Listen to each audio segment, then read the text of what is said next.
Hello students, good morning. Jyotiba Phule group of education online class में आपका स्वागत है। आज हम क्लास 12 मैथमेटिक्स की ऑनलाइन क्लास स्टार्ट कर रहे हैं। सबसे पहले इस बार आपको ये बताना जरूरी है कि इस बार आपका जो सिलेबस है वो NCERT के अकॉर्डिंग आएगा, जो कि पिछले 4-5 साल पहले चलता था।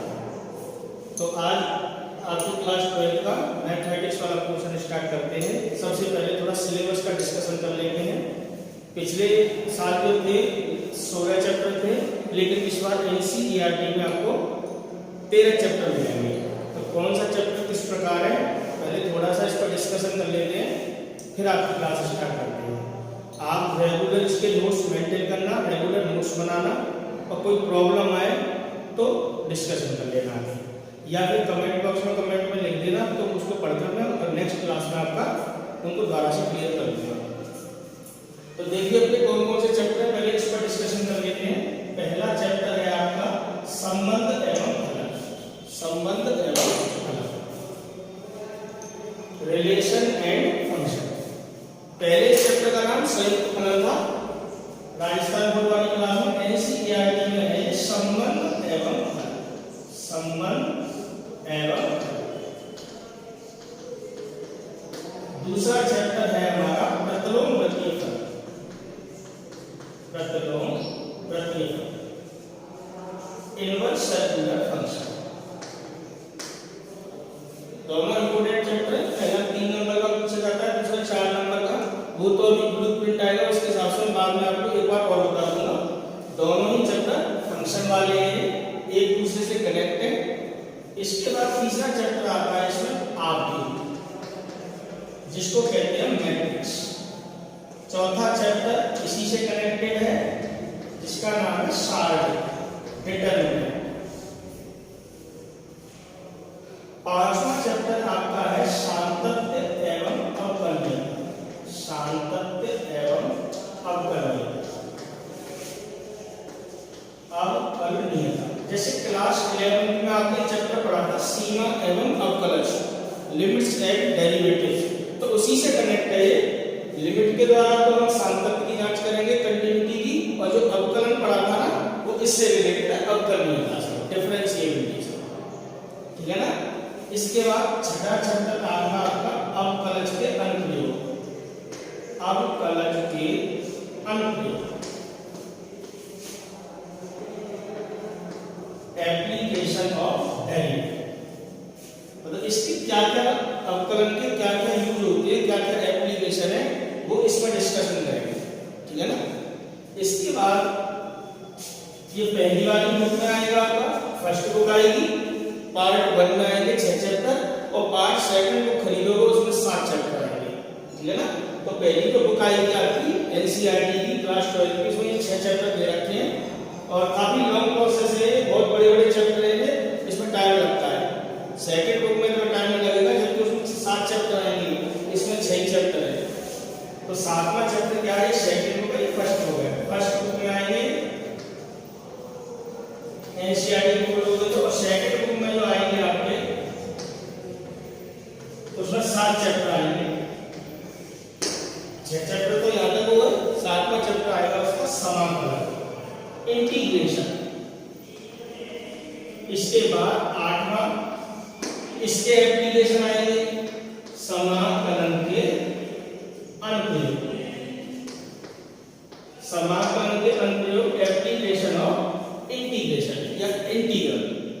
इसमें क्या होता है, हम एरिया निकालते हैं, डिफरेंट कर्व, मतलब अलग अलग वक्रों से घिरे क्षेत्र का क्षेत्रफल निकालते हैं। तो इंटीग्रेशन का जो यूज होता है वो एरिया निकालने में काम आता है, ठीक है।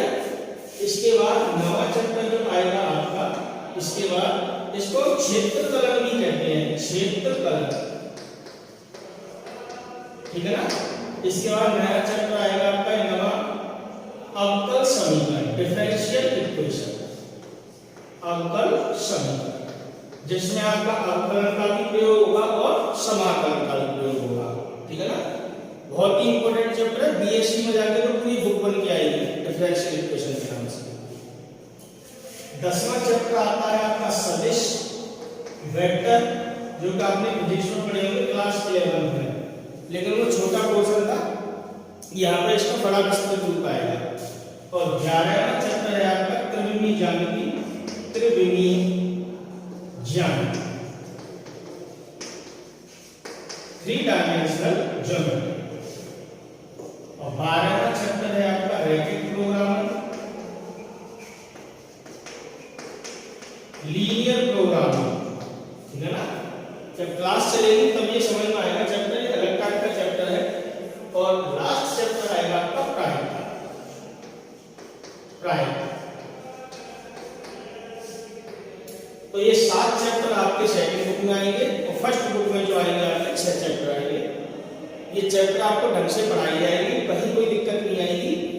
और काफी लॉन्ग प्रोसेस है, काफी टाइम लेते हैं ये चैप्टर, जिसमें ये चैप्टर सब बड़े बड़े हैं, 5वां 6वां और ये 7वां ये बड़े चैप्टर है, ठीक है ना। बाकी सब है कभी 8-8 10 दिन के, लेकिन ये चैप्टर तो लगभग 20-20 दिन के हैं, तो टाइम लेते हैं और एक एक चीज आपसे क्लियर कराई जाएगी। तो ये चैप्टर थोड़ा ये भी लेंथी चैप्टर है, तो इस वाले पोर्शन को मैं अभी थोड़ा नहीं पढ़ाऊंगा, इसको पढ़ाऊंगा इन दोनों के बाद। तो पहले इस वाले पोर्शन को स्टार्ट कराऊंगा, 10 नंबर का आता है, और इस नंबर ये 7 नंबर का आता है, ये ज्यादा टाइम लेगा। फिलहाल इस टॉपिक को क्लियर कराएंगे चैप्टर नंबर 3 और 4 को, इसके जस्ट बाद आपको कराएंगे चैप्टर 1 एंड 2। तो चैप्टर नंबर 3 आप देखोगे हर स्कूल में भी शुरू कराया जाता है, बहुत अच्छा चैप्टर है और पूरे मार्क्स दिलाता है, इसमें गलती की गुंजाइश नहीं रहती ज्यादा। तो बहुत ही इंपॉर्टेंट चैप्टर है। चैप्टर नंबर 3 स्टार्ट करूंगा मैं आज। आप इसके आप रेगुलर नोट्स बनाना अपनी ईयर कॉपी में, और इसके प्रॉब्लम्स में लगभग सारी कराऊंगा। जो एक जैसे क्वेश्चंस होंगे उनको मैं आपसे करने को दूंगा। बुक आप परचेज कर लीजिए, क्योंकि मैथ में तो बुक का ही रोल होता है, तो क्वेश्चंस कहाँ से देखोगे फिर आप, ठीक है ना। तो जो भी पढ़ाया जाए इसको आप ढंग से समझना है। चैप्टर नंबर 3 स्टार्ट कर रहा हूँ मैं आज, आप भी देखिए।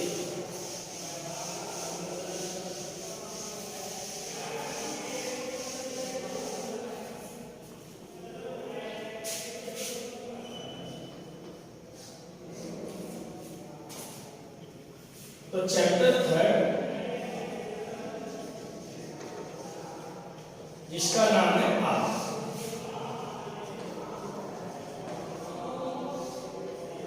इसको इंग्लिश में कहते हैं मैट्रिक्स, ठीक है ना। पहले जनरल में बात कर लेते हैं आर्क क्या होता है, ठीक है ना। तो आर्क जो होता है ये आपका 5 नंबर का ही आएगा, 5 नंबर का ही अगला चैप्टर आएगा, 4th वाला साढ़े का। बहुत ही इंपॉर्टेंट चैप्टर है, इजी चैप्टर है, आसानी से समझ में आ जाएगा, रेगुलर इसको पढ़ते रहना। तो जनरल वे में समझाया जाए, सीधी सीधी बात समझा जाए। पहले मैं आपको इजी वे में बता देता हूँ, इसकी टेक्निकल डेफिनेशन या मैथमेटिकल डेफिनेशन भी लिखा दूंगा। तो आगे क्या होता है, एक आयताकार सारणी होती है, आयताकार विन्यास होता है, ठीक है ना। आगे क्या है, आयताकार विन्यास है जिसमें संख्याएं लिखी रहती है, ठीक है ना। और वो क्षैतिज रूप में भी होती है और ऊर्ध्वाधर रूप में, ठीक है ना। ये कोई भी वास्तविक या सम्मिश्र संख्याएं हो सकती हैं, या कोई भी अंग्रेजी वर्णमाला के लेटर्स हो सकते हैं, छोटे स्मॉल लेटर। जैसे मान लो कोई भी रियल नंबर है, कोई भी कॉम्प्लेक्स नंबर है, मान लो 0 है, 1 है, 1/2 है, -1 है, √3 है, 4 है, 7 है, ऐसी कुछ संख्या लिखी है 2, 5, 1, -3, 6। इस तरीके से मान लो इसके अंदर संख्या लिखी है, इनमें गैप रहता है, ठीक है ना, स्पेस रहता है, दूर दूर लिखी रहती है। तो ये क्षैतिज रेखाएं भी होती है इसमें और ऊर्ध्वाधर रेखाएं भी होती है, ठीक है। आगे क्या है, आयताकार सारणी है जिसमें क्षैतिज रेखाएं होती है और ऊर्ध्वाधर रेखाएं होती है, ठीक है ना। ये जो संख्याएं हैं कोई भी वास्तविक या सम्मिश्र संख्या हो सकती है, कोई भी रियल एंड कॉम्प्लेक्स नंबर, जो कि आपने क्लास 11 में ढंग से पढ़ रखी है, ठीक है ना। अब ये जो क्षैतिज रेखाएं जो बनती है ना, हॉरिजॉन्टल लाइन कहते हैं इनको कहते हैं पंक्तियां। जैसे देखो ये पहली पंक्ति, ये दूसरी पंक्ति और ये तीसरी पंक्ति। क्षैतिज रेखा इसमें कितनी बनी है, 3। तो ये पंक्तियां कहलाती हैं। जो क्षैतिज रेखाएं होती हैं उनको कहते हैं पंक्तियां, रोज। जो हॉरिजॉन्टल लाइन है क्षैतिज रेखा उनको पंक्तियां कहते हैं। और जो ऊर्ध्वाधर रेखाएं हैं, ये जो आप देख रहे हो 1 2 3 4, इनको कहते हैं स्तंभ। ऊर्ध्वाधर रेखा इंग्लिश में कहते हैं कॉलम्स। तो क्षैतिज रेखाओं को पंक्तियां और ऊर्ध्वाधर रेखाओं को स्तंभ कहते हैं। क्लियर है? अब ये पहली पंक्ति है तो इसको फर्स्ट रो कह दिया, ठीक है ना। ये सिंबल चिन्ह है, प्रतीक चिन्ह है, मतलब फर्स्ट रो को हम लिखते हैं R1 और सेकंड रो को लिखेंगे R2 और थर्ड रो को R3। मतलब ये पहली पंक्ति को R1 नाम दे दिया, दूसरी पंक्ति को R2 और तीसरी पंक्ति को R3। ऐसे पहले स्तंभ को हम C1 कह सकते हैं, दूसरे स्तंभ को C2 और तीसरे स्तंभ को C3 कह दिया, चौथे स्तंभ को C। तो इस आव्यूह में हम देख रहे हैं क्या है, 3 पंक्ति है और 4 स्तंभ है, ठीक है ना। तो आव्यूह आयताकार विन्यास होता है, ठीक है ना, जिसमें क्षैतिज और ऊर्ध्वाधर रेखाएं होती हैं। क्षैतिज रेखाओं को पंक्तियां तथा ऊर्ध्वाधर रेखाओं को स्तंभ कहते हैं। और आव्यूह को अंग्रेजी वर्णमाला के कैपिटल लेटर्स, आप कोई भी A B C X Y Z किसी से व्यक्त कर सकते हैं, ठीक है ना। अब इस आव्यूह में 3 पंक्ति 4 स्तंभ है, तो इस आव्यूह का क्रम ये पूछ लेता है। आव्यूह का क्रम जिसको कहते हैं कोटि भी कह सकते हैं, इंग्लिश में कहते हैं ऑर्डर। तो किसी भी आव्यूह में पंक्ति और स्तंभों की संख्या के क्रमागत गुणन को, किसी भी आव्यूह में पंक्ति और स्तंभों की संख्या के क्रमागत गुणन को उस आव्यूह की कोटि या क्रम कहते हैं। तो इस आव्यूह में आप देख रहे हो कितनी पंक्ति है, 3। तो 3 तो पंक्ति है और स्तंभ कितने हैं, 4। तो इसका क्रम होगा 3 गुणा 4। ऐसे ही लिखा जाता है। 3 का गुणा 4 से करेंगे तो क्या आएगा, 12। तो इसका मतलब इसमें 12 अवयव होंगे, 1 2 3 4 5 6 7 8 9 10 11 12। तो ये कहलाता है आव्यूह का क्रम। तो आव्यूह का क्रम 3 गुणा 4, 4 गुणा 3, 1 गुणा 2, 2 गुणा 1, 2 गुणा 2, 2 गुणा 3, कुछ भी हो सकता है। ये धनात्मक संख्याएं होती हैं, धन पूर्णांक होते हैं, पॉजिटिव इंटीजर। ना तो ये ऋणात्मक संख्याएं होती हैं, ना ही ये बटे में होती है। क्लियर? तो ये कहलाता है आव्यूह का क्रम या कोटि। समझ में आ रहा होगा? तो आपकी ये समझ में आ गया पूरा पोर्शन। आव्यूह क्या है, आयताकार सारणी होती है, रेक्टेंगुलर टेबल, जिसमें क्षैतिज और ऊर्ध्वाधर रेखाएं होती हैं। क्षैतिज रेखाओं को पंक्ति और ऊर्ध्वाधर रेखाओं को स्तंभ कहते हैं। और पंक्ति और स्तंभों की संख्या के क्रमागत गुणन को आव्यूह की कोटि या क्रम कहते हैं, ठीक है ना। ये जो आव्यूह के अवयव है, ये जो एलिमेंट कह लो, तत्व कह लो, ये जो आव्यूह के अवयव है, तो अवयवों को हम KI से व्यक्त करते हैं। जो अवयव का रिप्रेजेंटेशन होता है, अवयव आव्यूह के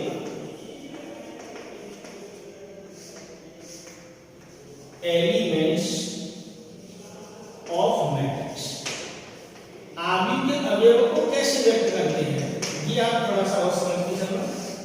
रिप्रेजेंटेशन है किस प्रकार व्यक्त करते हैं। तो आव्यूह के जो अवयव होते हैं इनको हम AIJ से व्यक्त करते हैं। AIJ स्मॉल मैट्रिक्स, AIJ या BI या CI, किसी से भी व्यक्त किया जा सकता है। तो आव्यूह के अवयवों को सामान्यतः हम AIJ से व्यक्त करते हैं। AIJ क्या है मैं आपको समझाऊंगा। ये जो AIJ है, इसमें जो I है वो पंक्ति को निरूपित करता है और J है वो स्तंभ को निरूपित करता है, ठीक है ना। तो आव्यूह के अवयवों को AIJ से व्यक्त करते हैं और AIJ आव्यूह के उस अवयव को निरूपित करता है जो I पंक्ति तथा J स्तंभ में स्थित होता है। दोबारा सुनो, आव्यूह के अवयवों को AIJ से व्यक्त करते हैं और AIJ क्या होता है, आव्यूह के उस अवयव को निरूपित करता है जो I की पंक्ति में और J में स्तंभ है, ठीक है ना। जैसे किसने लिख दिया A12, मतलब ये आव्यूह का कौन सा अवयव है, जो पहली पंक्ति में है और दूसरे स्तंभ में।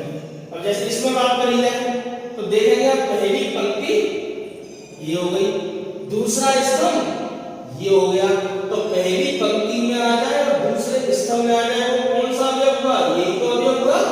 इसी अवयव को हम कहेंगे A1।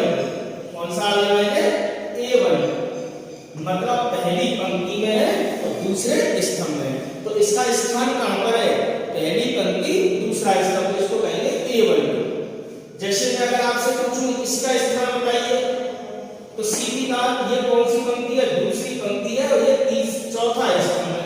दूसरी पंक्ति चौथा स्तंभ, तो इसको कहेंगे A24। दूसरी पंक्ति चौथा स्तंभ। इसकी बात करेंगे कौन सा स्थान है इसका? तीसरी पंक्ति पहला स्तंभ, तो इसलिए हो गया तीसरी पंक्ति पहला स्तंभ। तो आव्यूह के जो अवयव होते हैं तो आव्यूह को अंग्रेजी वर्ड वाले कैपिटल लेटर से व्यक्त करते हैं, लेकिन मैं इन अवयवों की बात कर रहा हूं जनरल वे में, सामान्य रूप में सांकेतिक भाषा में इनको AIJ, BIJ या CIJ किसी से व्यक्त किया जा सकता है। और AIJ आव्यूह के उस अवयव को निरूपित करता है जो आईवी पंक्ति तथा जेवे स्तंभ में स्थित होता है। थोड़ी सी बात समझ में आ गई होगी। इस आव्यूह का क्रम मैंने समझाया था 3 गुणा 4, इसको यहां पर भी लिखा जा सकता है 3। अब जैसे किसी ने आव्यूह लिख दिया, वो कहेगा इसको जनरल वे में लिखो। जैसे किसी ने लिख दिया A बराबर AIJ और यहां पे लिख दिया 3 गुणा 4, तो बिल्कुल ऐसा ही है। मतलब इसका 3 पंक्ति है और 4 स्तंभ है। अब अवयवों का मान तो तुम्हें पता नहीं है, तो जनरल वे में उनको कैसे लिखोगे? 3 तो पंक्ति बनाओगे, 4 स्तंभ बनाओगे, वही 12 अवयव बनाओगे। 3 तो क्षैतिज रेखाएं बनाओगे और 4 बनाओगे ऊर्ध्वाधर। जैसे ए ऐसे तो लिखोगे, 12 अवयव आएंगे जनरल वे में। तो ये समझना है, ये पहली पंक्ति, दूसरी पंक्ति, तीसरी पंक्ति, पहला स्तंभ, दूसरा स्तंभ, तीसरा स्तंभ, चौथा स्तंभ। अब ये पहली पंक्ति है, पहला देखो जो चिन्ह होता है वो आई को पंक्ति को निरूपित करता है। अब ये पहली पंक्ति है तो ये 1 ही रहेगा यहाँ पे पहला चिन्ह। दूसरी पंक्ति है ये 2 रहेगा, ऐसे तीसरी पंक्ति है ये 3 रहेगा यहाँ। पंक्ति का चिन्ह लगा दिया, ठीक है ना। अब स्तंभ जे स्तंभ को व्यक्त करता है, तो ये कौन सा स्तंभ है? पहला, तो यहाँ पहला। दूसरा स्तंभ है तो यहाँ दूसरा। तीसरा स्तंभ है तो यहाँ तीसरा और चौथा स्तंभ है तो यहाँ 4 लिखते हैं। बिल्कुल देखो यही लिखे, समझ में आ रही होगी ये बात। एक बार और रिपीट कर रहा हूँ। मैं ये कह रहा हूँ अगर किसी आव्यूह को हम अगर उसको ओपन करें, उसके अवयव हमें भाई में पता नहीं है, तो हम कैसे लिखेंगे? जैसे किसी ने लिख दिया A बराबर AIJ और यहाँ पे लिख दिया उसने 3 गुणा 4, इसका मतलब क्या होगा? 3 पंक्ति और 4 स्तंभ लाने उसके 12 अवयव लाने, तो बिल्कुल यही रूप तो बनेगा। तो 3 तो क्षैतिज रेखाएं बनेगी और 4 बनेगी ऊर्ध्वाधर रेखाएं। तो इनको अवयव तो पता नहीं है, तो इनको ऐसे ही हो गया 12 अवयव, 3 तो क्षैतिज रेखाएं बनाओगे और 4 बनाओगे ऊर्ध्वाधर। अब ये पहली पंक्ति है तो ये 1 लिख देना है आपको, दूसरी पंक्ति है तो यहाँ पर 2, तीसरी पंक्ति है तो 3, ऐसे। पहला स्तंभ है तो 1 1 1, दूसरा है तो 2, तीसरा है तो 3 और चौथा है तो 4। ऐसे आप रिप्रेजेंट कर देना। अब जैसे मान लो A12, इसका मतलब क्या है? पहली पंक्ति दूसरा स्तंभ, जैसे ये था पहली पंक्ति दूसरा स्तंभ। तो ये आपकी बात समझ में आ गई होगी। आव्यूह के अवयवों को किस प्रकार व्यक्त करते हैं? AIJ से, जहां AIJ आव्यूह के उस अवयव को निरूपित करता है जो आईवी पंक्ति तथा जेवे स्तंभ में स्थित होता है। ये पूरा आव्यूह का रिप्रेजेंटेशन समझा रहा हूं आपको किस प्रकार व्यक्त किया जाता है, ठीक है ना। जरूरी नहीं है 3 गुणा 4 का ऑर्डर हो, 2 गुणा 3 का भी हो सकता है।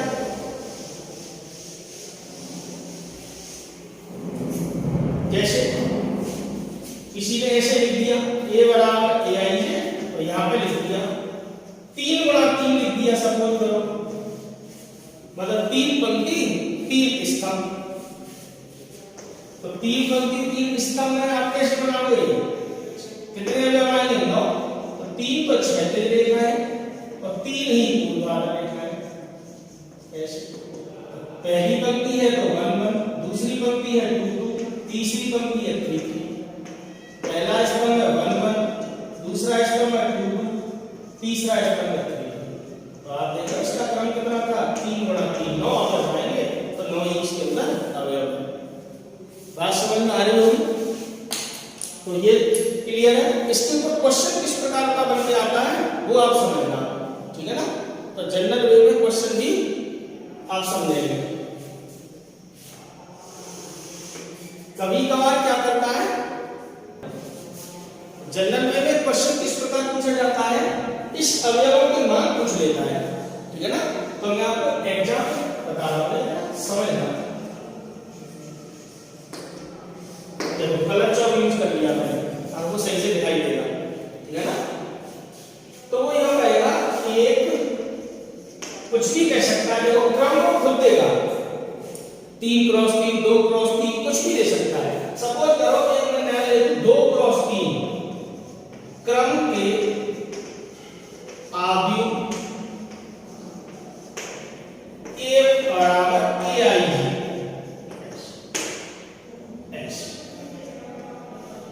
एक 2 क्रॉस 3 क्रम के आव्यूह A बराबर AI की रचना कीजिए,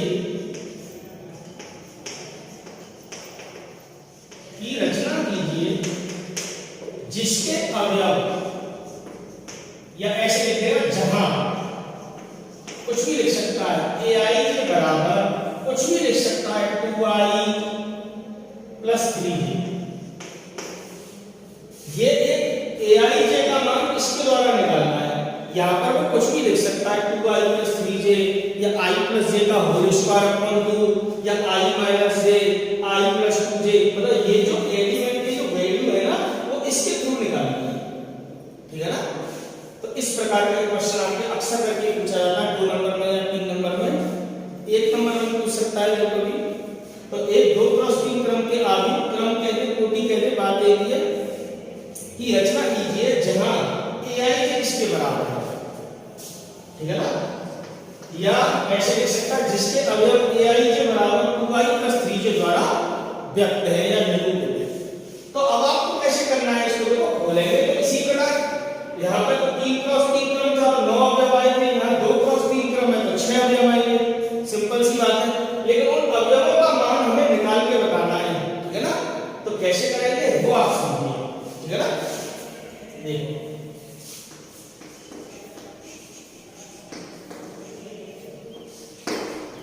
तो आव्यूह की रचना करनी है हमें, क्रम क्या रखा है इसका 2 क्रॉस 3। तो ऐसे लिखेंगे पहले A बराबर AI है और यहाँ पर क्रम क्या है 2 क्रॉस, मतलब 2 पंक्ति 3 स्तंभ, मतलब 2 तो इसमें क्षैतिज रेखा आनी है, 3 आनी है ऊर्ध्वाधर, और कुल अवयव कितने आएंगे 6। तो उसी प्रकार से तो जैसे इसको बोल लेंगे तो कैसे लिखेंगे इसको, 6 अवयव बनाने हैं, ठीक है ना। 2 तो क्षैतिज रेखा आएंगी और 3 आएंगी ऊर्ध्वाधर, 6 अवयव आएंगे। देखो ऐसे 2 तो क्षैतिज रेखा है, 3 ऊर्ध्वाधर रेखा है, 2 तो पंक्ति आएंगी, सीधी बात है, क्योंकि ये पंक्ति और स्तंभों की संख्या के क्रमानुक्रम को तो कोटि कहते हैं। तो ये पंक्ति है, ये स्तंभ है, ये पंक्ति को व्यक्त करता है, स्तंभ को 3 स्तंभ आएंगे इसको ऐसे। अब ये पहली पंक्ति है तो यहाँ 1 का चिन्ह लगाना है, दूसरी पंक्ति है तो यहाँ 2 का चिन्ह लगा लेना है। ये पहला स्तंभ है तो यहाँ 1 का चिन्ह लगाना है, दूसरा स्तंभ है यहाँ 2 का, तीसरा स्तंभ है यहाँ 3 ऐसे। हो गई आव्यूह की रचना। लेकिन अब आपको क्वेश्चन ये तक नहीं छोड़ना है, इन एलिमेंट का, इन अवयवों का मान निकाल के लेके आना है। मान कहां से निकलेगा, इसके थ्रू। समझ में आ रही होगी ना, जो उसने कहा है कि AI के किसके बराबर है ये लगाना है। तो AI के किसके बराबर था उसको लिख दो।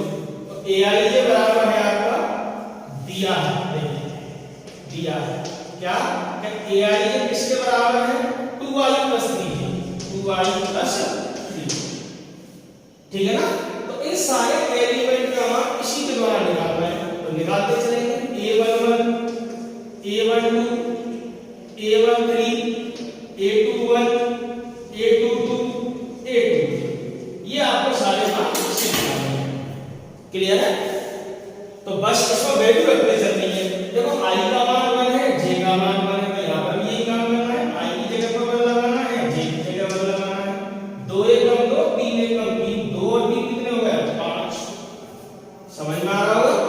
अच्छे से। अब आई की जगह 1 लगाना है, जे की जगह 2 लगाना है, ठीक है ना। तो लगा दीजिए इसमें आई की जगह पर 1 और जे की जगह पर 2। ये कैलकुलेशन तो आप आसानी से कर सकते हैं, हालांकि मैं इस क्वेश्चन में करके दिखा रहा हूं, लेकिन अगर कोई त्रुटि वगैरह हो जाए तो आपको समझदार हो तो इसको सही से कर लेना। वैसे जहां तक है तो सही करूंगा मैं। तो 2 1 या 2 3 2 या 6 6 और तो कितने हो गए 8। कभी कभार क्या होगा संख्यात्मक गणनाओं में मुश्किल हो जाती है, तो आप भी क्लास 12 में आ रहे हो तो समझदार हो, कैलकुलेशन को आप खुद भी करेक्ट कर सकते हो। तो A13 पहली पंक्ति तीसरा स्तंभ आई की जगह 1 जे की जगह 3 लगाएंगे इसे। यहां से क्या आएगा 3 3 या 9 प्लस 2 बन गया 2 क्या आएगा 11। दूसरी पंक्ति पहला स्तंभ आई की जगह पर 2 लगाना है, जे की जगह 1 लगाना है। आई की जगह पर 2 जे की जगह 1। समझ में आ रहा। 2 2 जा 4 3 बन गया 3 कितना आएगा 7। अब यहां पर क्या करना है आई की जगह पर 2 जे की जगह पर 2। इस प्रकार करते चलेंगे। 2 2 जा 4 3 2 जा 6 क्या आएगा 10। आई की जगह पर 2 लाना है, जे की जगह पर 3। ऐसे आई की जगह पर 2 जे की जगह 3। समझ में आ रहा हो। तो 2 2 जा 4 3 3 जा 9 कितना आएगा 9 प्लस 4 39।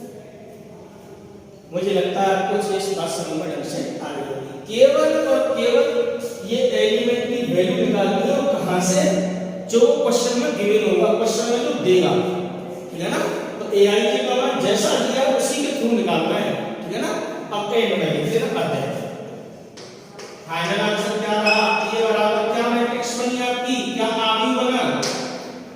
ये सारे अवयवों के बारे में से लिख दो 5 8 11 7 10 यही रहा हमारा। तो ये बात आपकी समझ में आ गई होगी। तो 1 नंबर का ये क्वेश्चन या 2 नंबर में पूछ लेता है, जहां तक तो कितना बड़ा दे दिया 2 नंबर में देगा वो, तो इस प्रकार में आप भी रचना को करवा सकते हैं। तो मुझे लगता है मेरी बात आपके ढंग से समझ में आ रही होगी। तो आदमी की रचना इस प्रकार हो जाती है, ठीक है ना। कोटि और क्रम का समझ में आ ही गया होगा आपको। एक दूसरे टाइप का क्वेश्चन कह देता है, वो भी समझ लो कोटि के ऊपर। ये एग्जाम्पल फर्स्ट था, अब देखिए एग्जाम्पल सेकंड। ऐसा क्वेश्चन भी आपसे जनरल वे में पूछ लेता है। एग्जाम्पल नंबर वो ये कहेगा उल्टा, यदि किसी आयु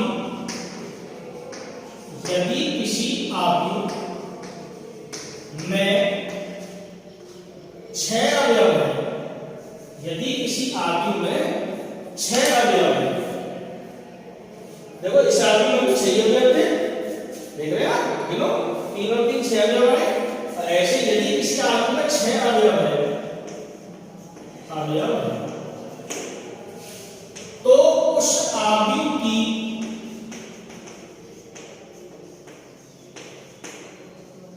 संभावित कोटियां या क्रम क्या होंगे। आप सर ये क्या प्रश्न पूछ रहे हो, अभी तो आपने किया है। अगर 6 अवयव है तो कोटि 2 क्रॉस 3 होगी। अरे 2 क्रॉस 3 तो होगी, कुछ और भी तो हो सकती है, जरूरी थोड़ी 2 पंक्ति 3 स्तंभ हो। वो तो इस प्रश्न में कह दिया था। अब 6 अवयव आए, ये भी बात सही, 2 गुणा 3 6 होता है, लेकिन अगर उसमें 6 अवयव है तो जरूरी थोड़ी है कोटि या क्रम उसका 2 गुणा 3 हो, कुछ और भी तो हो सकता है। 3 गुणा 2 नहीं हो सकता क्या, 1 गुणा 6 नहीं हो सकता। तो इस प्रकार आप कैसे पता कर लेते हैं, ये मैं आपको समझाने का प्रयास कर रहा हूं। तो अवयवों की संख्या कितनी है 6। अवयवों की संख्या कितनी दे रखी है 6। तो इसके फैक्टर क्या क्या बन सकते हैं, 1 गुणा 6 6 गुणा 1 2 गुणा 3 3 गुणा 2। देखो अगर किसी आयु में एक पंक्ति 6 स्तंभ हुए तो क्या उसमें 6 अवयव आएंगे। 1 गुणा 6 6 अवयव आएंगे। एक पंक्ति 6 स्तंभ 6 पंक्ति, 1 स्तंभ 2 पंक्ति, 3 स्तंभ 3 पंक्ति 2 स्तंभ। तो इस प्रकार एक नंबर पर जरूर पूछ लेता है, कई बार पूछा गया है एग्जाम में। यदि किसी आयु में अवयवों की संख्या 6 है या 8 है या 12 है तो उसके संभावित क्रम क्या होगा। तो ऐसा आप बन सकते हैं, डिफरेंट टाइप के आयु आ सकते हैं। एक पंक्ति 6 स्तंभ कुछ भी बन सकता है, 1 2 कॉमन 1 2 0 4 6 देखो एक पंक्ति 6 स्तंभ हो गए। इसमें उल्टा ऐसे बना दे, इसको बढ़ा करके 1 2 -1 0 4 6, इसमें 6 पंक्ति 1 स्तंभ, 2 पंक्ति 3 स्तंभ बना सकता है। 3 जैसे अभी देखा था, ये 3 पंक्ति 2 स्तंभ बना सकता है। तो इस प्रकार के क्वेश्चन की आपसे वो पूछता है, ठीक है ना। तो ये आपकी समझ में आ गई होगी ऐसे। और देखो अगर मैं ये कह दूं एग्जांपल नंबर 3 में, तो यदि किसी आव्यूह में मान लो अवयवों की संख्या 12 अवयव है, तो उसकी कोटियां क्या क्या हो सकती है, उसका क्रम क्या क्या हो सकता है। तो उसका क्रम सीधी बात है, वेक्टर बनाते चलो। 1 गुणा 12 12 गुणा 1, 2 गुणा 6 6 गुणा 2, 3 गुणा 4 4 गुणा 2। ये उसके संभावित कोटियां होंगी। एक पंक्ति 12 स्तंभ, 12 पंक्ति 1 स्तंभ, 2 पंक्ति 6 स्तंभ, 6 पंक्ति 2 स्तंभ, 3 पंक्ति 4 स्तंभ, 4 पंक्ति 3 स्तंभ। ये सभी की सभी कोटियां इसकी पॉसिबल है। यदि किसी आव्यूह में 12 अवयव है तो उसकी संभावित कोटियां क्या क्या हो सकती है, ये हो सकती है। तो ये चीज आपकी समझ में आ रही होगी। तो 2 टाइप के क्वेश्चन देता है वो, आव्यूह की रचना कर लेगा या आव्यूह के अवयव देके पूछेगा इसकी संभावित कोटियां क्या क्या है। तो ये मैंने आपको पूरा का पूरा आव्यूह का रिप्रेजेंटेशन समझाया है। इसकी टेक्निकल डेफिनेशन की बात करी है तो वो भी समझते हैं एक बार। अभी आव्यूह अलग अलग टाइप के आएंगे, तो नेक्स्ट क्लास में वीडियो नंबर 7 में मैं आपको आव्यूह के प्रकार पढ़ाऊंगा, टाइप्स ऑफ मैट्रिक्स, ठीक है ना। तो आव्यूह के प्रकार क्या क्या होंगे वो अगली क्लास में आपकी समझ में आ जाएगी। फिलहाल अगर इसकी टेक्निकल परिभाषा की बात करी जाए, गणितीय परिभाषा की, सिंपल वे में तो मैंने आपको पूरा समझा दिया है। ये आयताकार विन्यास होता है, आयताकार सारणी होती है, इसमें क्षैतिज और ऊर्ध्वाधर रेखाएं होती है। क्षैतिज रेखाओं को आव्यूह की पंक्तियां और ऊर्ध्वाधर रेखाओं को आव्यूह के स्तंभ कहते हैं। पंक्ति और स्तंभों की संख्या के क्रमांक मंडल को आव्यूह की कोटि या क्रम कहते हैं। टेक्निक और इसके बाद क्या बताया था कि इसके जो अवयव होते हैं उनको AIJ या BIJ या CIJ किसी से व्यक्त किया जा सकता है। और AIJ आव्यूह के कुछ अवयव को निरूपित करता है जो आयवी पंक्ति तथा जेबे स्तंभ में स्थित होता है। तो ये सारी बातें हो चुकी थी। टेक्निकल का परिभाषा की बात करें, अब एक बार अगर आव्यूह में 3 पंक्ति 4 स्तंभ, 4 पंक्ति 3 स्तंभ, कुछ भी हो सकता है, 3 पंक्ति 3 स्तंभ। तो जनरल वे में परिभाषा लिखी जाती है, टेक्निकल डेफिनेशन लिखी जाती है, तो उसको हम ऐसे लिखते हैं कि mn संख्याओं से, mn का मतलब क्या है, m पंक्ति n स्तंभ। जैसे 3 पंक्ति 4 स्तंभ, 3 का गुणा 4 से करोगे तो 12 अवयव आएंगे, 12 संख्याएं आएंगी। और m का गुणा जब n से करोगे तो कितनी आएंगी, mn संख्या आएंगी। तो ऐसे लिख दिया है mn संख्याओं से बना ऐसा निकाय, mn संख्याओं से बना ऐसा निकाय। निकाय कहते हैं किसी सिस्टम को। तो आव्यूह क्या है, एक सिस्टम ही है, ठीक है ना। mn संख्याओं से बना ऐसा निकाय जिसको m पंक्तियों, पंक्ति क्षैतिज रेखाएं होती है, मैं आपको सब समझा चुका हूं, रोज तथा n स्तंभों, इनको कॉलम्स कहते हैं। तो mn संख्याओं से बना ऐसा निकाय जिसको m पंक्तियों तथा n स्तंभों की एक आयताकार सारणी के रूप में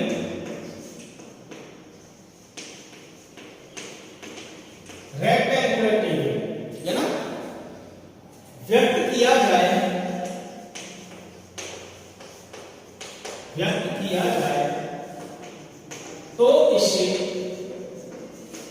n क्रॉस n कोटि या क्रम का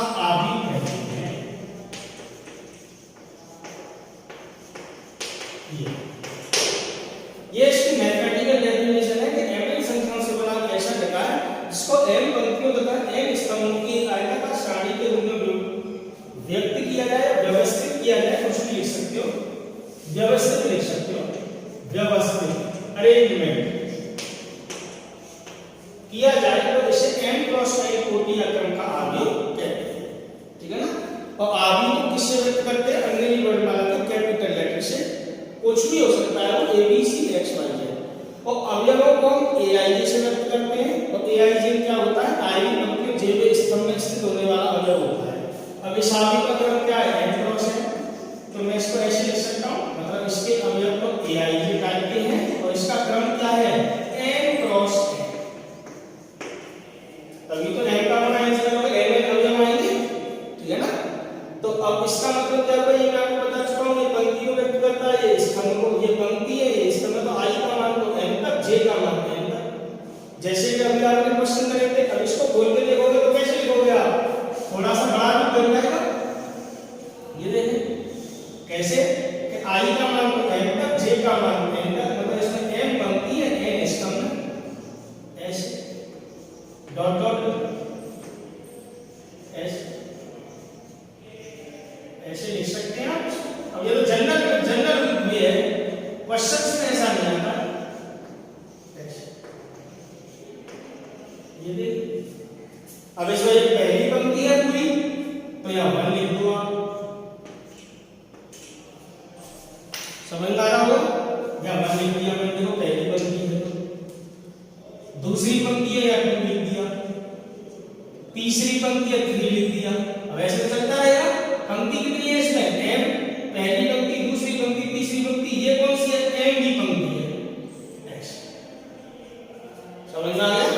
ये पहला स्तंभ है, ये दूसरा स्तंभ है, ये तीसरा है, ऐसे। तो पहला स्तंभ है तो 1 लिख दिया मैंने यहाँ, दूसरा स्तंभ है यहाँ 2 लिख दिया, तीसरा स्तंभ है यहाँ 3 लिख दिया। अब स्तंभ कितने इसको लिखते रहो, कितने n, तो यहाँ n लिख दिया, ऐसे। तो इस प्रकार इसको बोला जा सकता है। तो ये आपकी पूरी बात समझ में आ रही होगी। अवयव का ये रिप्रेजेंटेशन था, ये इसकी मैथमेटिकल डेफिनेशन है, ठीक है ना।